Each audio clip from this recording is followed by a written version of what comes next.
Kalau tobat mau benar itu, pertama ketika menyadari ada perbuatan salah, seketika bertobat.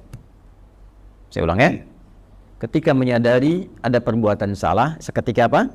Bertobat. Karena kesadaran tentang kesalahan itu bagian dari kasih sayang Allah yang mengantarkan seorang hamba pelaku maksiat untuk bertobat. Jadi sadar itu pengantar tobat. Pahami itu dulu ya. Pahami. Dan biasanya saking sayangnya Allah, orang yang pertama kali melakukan salah, itu langsung diberikan getaran pada jiwanya untuk merasakan kesalahan itu. Dan menilai bahwa itu salah. Nah itu pengantar tobat. Kalau sedang ada itu cepat ambil. Karena tandanya Allah masih sayang. Yang bahaya itu kalau melakukan salah, nggak ada tanda itu bahaya. Tapi berdasar perjalanan waktu, kasih Allah itu masih ada. Keadilan Allah menjadikan sebelum dia wafat, ya sebelum nyawanya sampai di kerongkongan, akan ada selalu hidayah Allah itu sampai. Itu pertanda kedua. Jadi pertama dalam diri kita, kedua dari luar. Tiba-tiba dengar ceramah misalnya tentang taubat, kok bisa Anda dengar itu? Nah itu pertanda kedua. Kalau mendengar yang demikian, cepat ambil. Ya, itu rumusnya Quran surah 29 ayat ke-68. Walladzina jahadu fina lanahdiyannahum subulana. Orang yang cepat mengambil petunjuk dari kami, cepat dia ambil, kami bimbing dia menuju jalan-jalan kebaikan kami. Itu ya. Demi Allah saya katakan, sepanjang berbuat salah apapun, itu selalu ada getaran yang menyimpulkan itu salah. Ya, bahkan ada pencegahan dulu. Nggak percaya begini ya, nggak percaya. Keluar dari sini pulang, nanti coba aja deh, pakai sendal orang lain.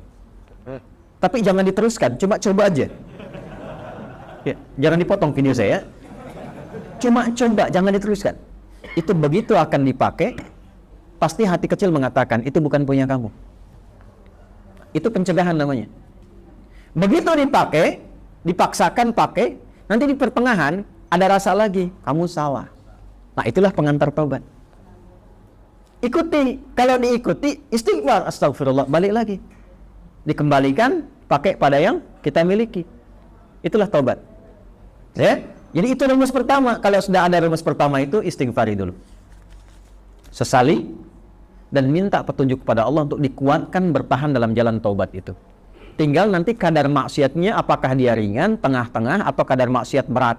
Kadar maksiat berat itu yang sudah jadi kebiasaan.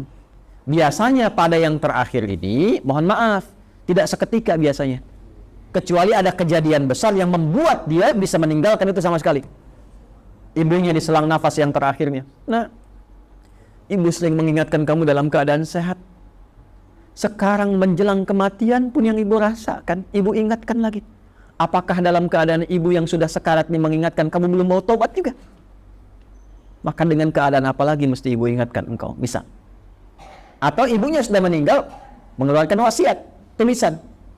Ya, diantaranya menasehati anaknya yang tidak pernah mau dengar untuk mendengar. Biasanya itu lebih kuat. Makanya disebut wasiat, pesan yang kuat, yang terasa lebih kuat dibandingkan dengan saat masih dalam keadaan sehat. Karena itu disebut dengan apa? Wasiat. Ya, wasiat itu bukan sekedar tentang harta.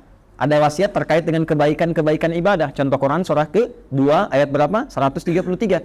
Wasiat Nabi, ya, siapa? Yakub alaihi salam kepada anak-anaknya. Ya. Saya teruskan. Maka teman-teman sekalian, Bapak dan Ibu sekalian, kembali kepada pertanyaan yang telah disampaikan ini.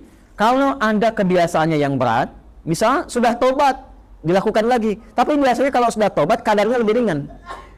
Maka rumusnya apa? Tobat lagi. Terus tobat lagi.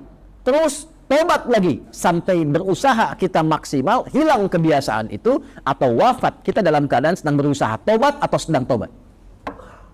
Maka itu punya nilai di hadapan Allah Subhanahu wa Ta'ala.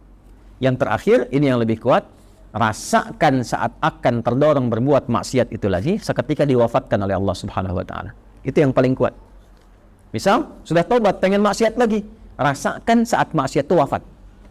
Itu yang paling cepat mencegah dari perbuatan buruk, sehingga insya Allah dari salah bisa berpeluang menjadi saleh.